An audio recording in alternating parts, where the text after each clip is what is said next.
My name is Trent McCallum, and I am representing Grace United Church.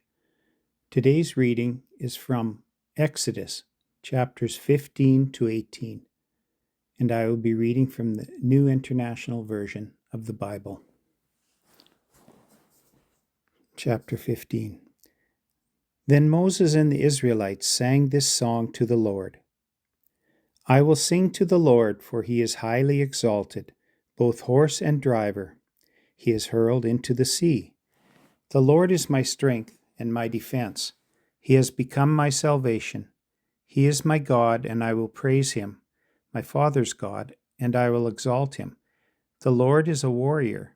The Lord is his name. Pharaoh's chariots and his army he has hurled into the sea. The best of Pharaoh's officers are drowned in the Red Sea. The deep waters have covered them. They sank to the depths like a stone. Your right hand, Lord, was majestic in power. Your right hand, Lord, shattered the enemy.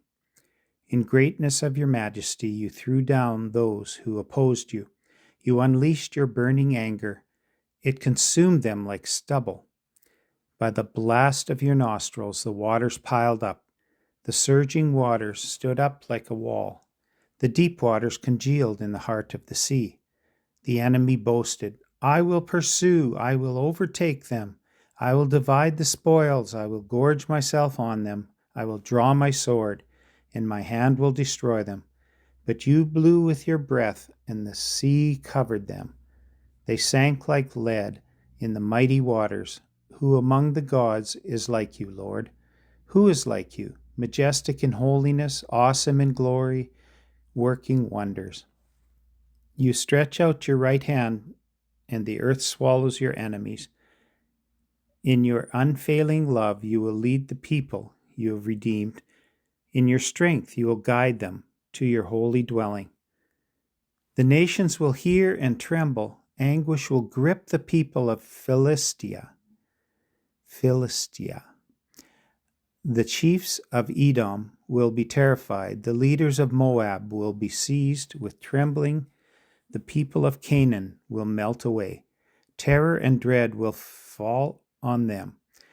By the power of your arm, they will be as still as a stone until your people pass by, Lord, until the people you bought pass by.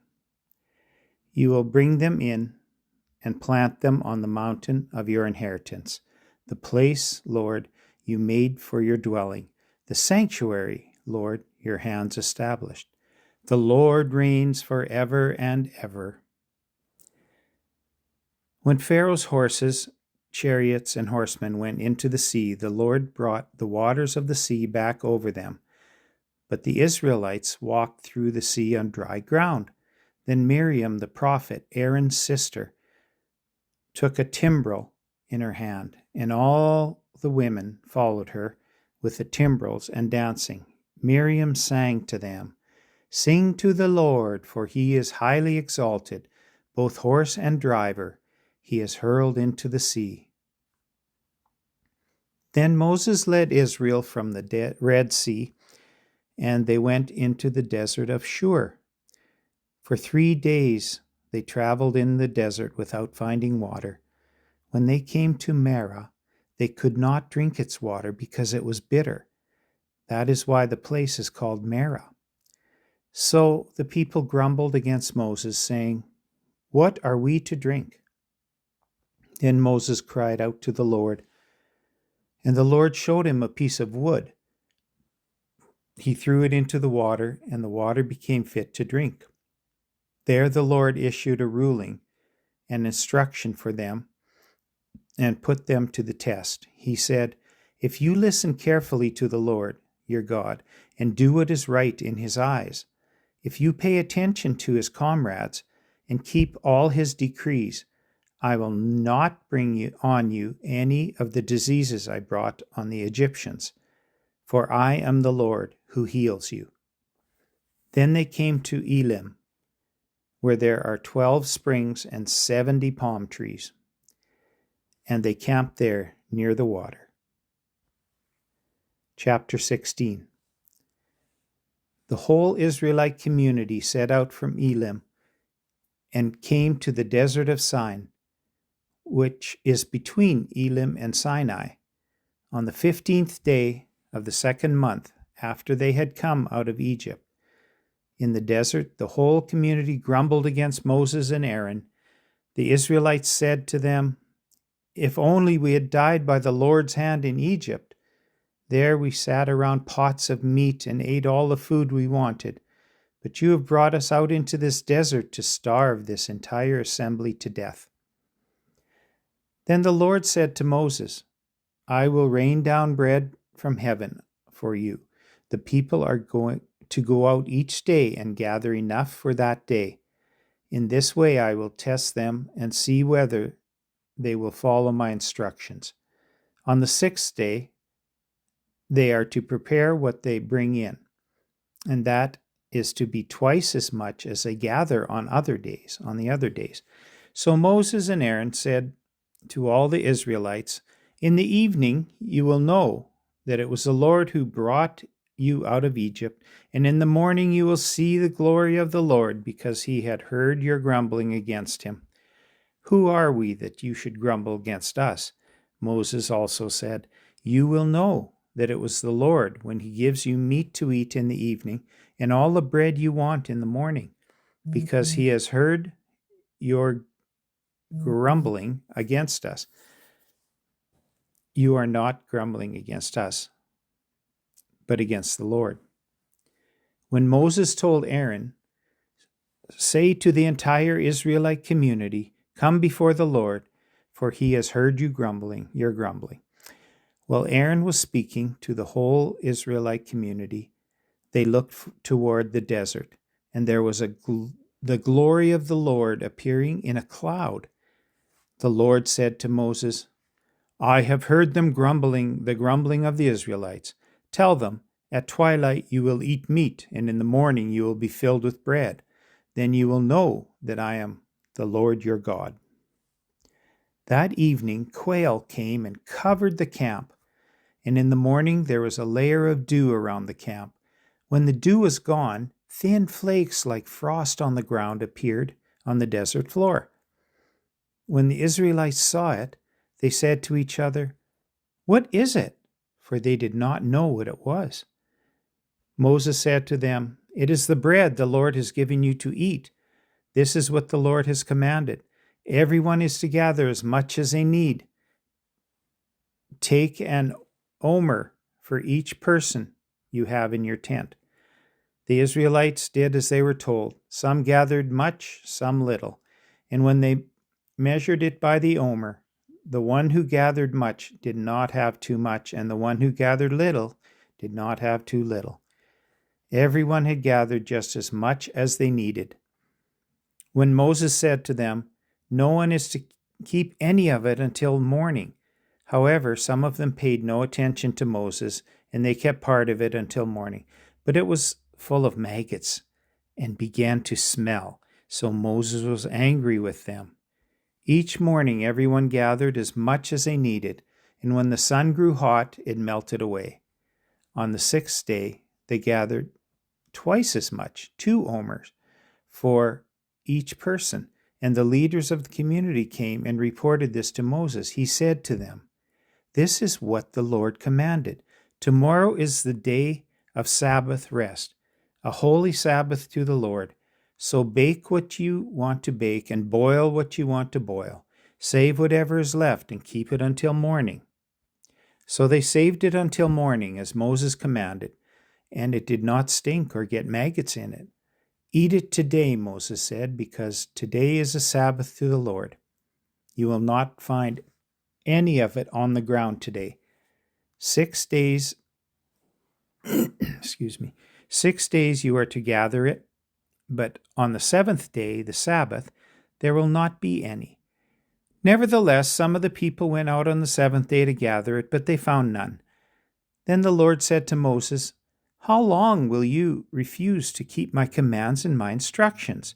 Bear in mind that the Lord has given you the Sabbath. That is why on the 6th day he gives you bread for 2 days. Everyone is to stay where they are on the 7th day. No one is to go out. So the people rested on the seventh day.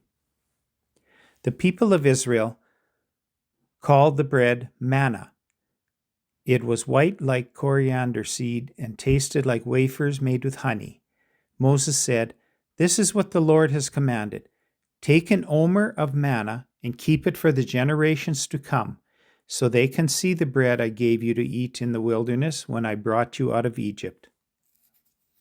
So Moses said to Aaron, "Take a jar and put an omer of manna in it, then place it before the Lord to be kept for his generations to come." As the Lord commanded Moses, Aaron put the manna with the tablets of the covenant law, so that it might be preserved. The Israelites ate manna 40 years until they came to a land that was settled. They ate manna until they reached the border of Canaan. Chapter 17. The whole Israelite community set out from the desert of Sin, traveling from place to place as the Lord commanded. They camped at Rephidim, but there was no water for the people to drink. So they quarreled with Moses and said, "Give us water to drink." Moses replied, "Why do you quarrel with me? Why do you put the Lord to the test?" But the people were thirsty for water there, and they grumbled against Moses. They said, "Why did you bring us out of Egypt, to make us and our children and livestock die of thirst?" Then Moses cried out to the Lord, "What am I to do with these people? They are almost ready to stone me." The Lord answered Moses, "Go out in front of the people. Take with you some of the elders of Israel, and take in your hand the staff with which you struck the Nile, and go. I will stand there before you by the rock at Horeb. Strike the rock, and water will come out of it for the people to drink." So Moses did this in the sight of the elders of Israel, and he called the place Massah and Meribah, because the Israelites quarreled and because they tested the Lord, saying, "Is the Lord among us or not?" The Amalekites came and attacked the Israelites at Rephidim. Moses said to Joshua, "Choose some of our men to go out and fight the Amalekites. Tomorrow I will stand on top of the hill with the staff of God in my hands." So Joshua fought the Amalekites as Moses had ordered, and Moses, Aaron, and Hur went up to the top of the hill. As long as Moses held up his hands, the Israelites were winning. But whenever he lowered his hands, the Amalekites were winning. When Moses' hands grew tired, they took a stone and put it under him, and he sat on it. Aaron and Hur held his hands up high, one on one side and one on the other,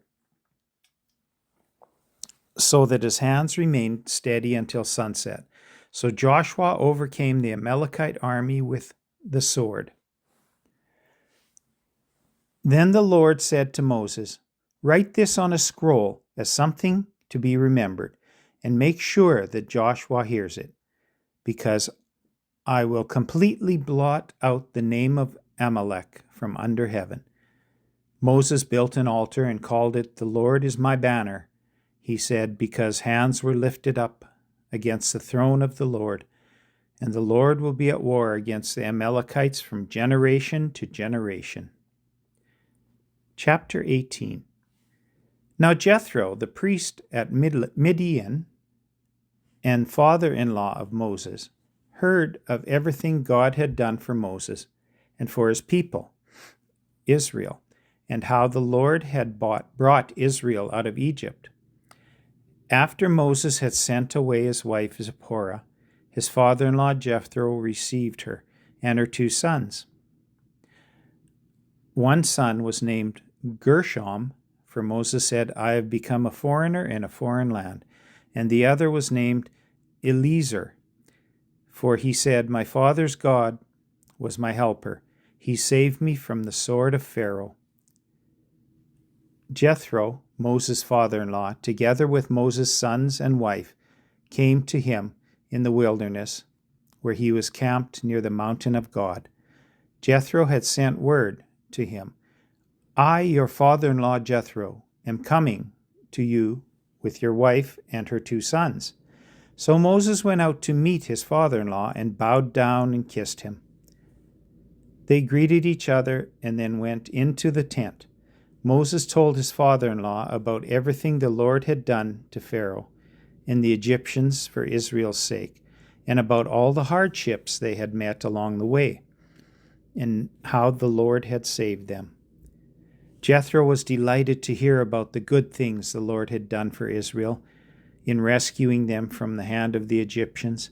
He said, Praise be to the Lord, who rescued you from the hand of the Egyptians and of Pharaoh, and who rescued the people from the hand of the Egyptians.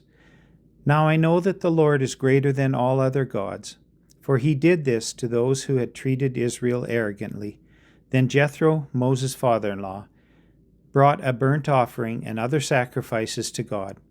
And Aaron came with all the elders of Israel to eat a meal with Moses' father-in-law in the presence of God. The next day Moses took his seat to serve as a judge for the people, and they stood around him from morning till evening.